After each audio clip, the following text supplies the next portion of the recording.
وقاسين وأبي فرين وصادره سوى حشونية لا ورقد لقران ماله تليفون لصادر ماله وحبان ماله نبس فري أو كسر سعودي ماشي مقالدي ويلك وجوجو أضيق مقالدي سوسو سعودي أيوه واحد دم مركا إنه فرين وسو دي بقى أبي وحالك سوجو الرمي وعيني مركا سفري دي وحكوير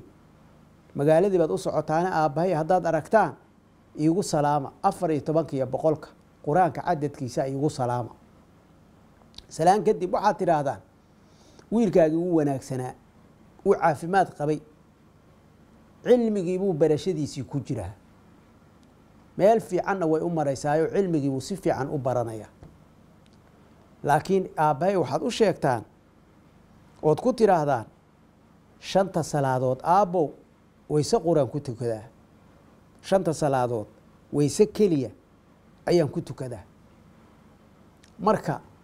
nimankii waa yahay bay dhaheen ahlan wasahlan waxay dhaheen waa nin wanaagsan baaba tahay shanta salaadood ba haday weysada ka jabinad weyso marka kaliya aad ku tukato iyo hoosta iska yiraahdeen nin wanaagsan oo ducaysan baa tahay annagu ilmaheen intaaba waa ka weynay ahlan wasahlan waan geenayna fariintaada waan geenayna aabaha halkii bay markaa ay ka soo tageen marka nimanka bal eeg waa hadal nin si u yiri nin si u qaaday wiilku sidoo u wado iyo sida iyagoo u qaateen waa kala laba markay odaygu u yimaadeen bay markaa yiri ilaa wiil baa kaga maqan meesha wixii safar meesha ka yimaada oo u wareystaa xaalkiisa markay u yimaadeen buu war iyaga warramay wiilkayga waxa yiraahdaa wiilkaagi uu wanaagsanaa cilmiga si wanaagsan buu u baranayay kitaabo badan iyo waxba uu watay markaan anagu arkaynayba marka laakiin fariin buu noo soo ka faray fariintu noo soo ka faray waxa weeyaan wuxuu yiri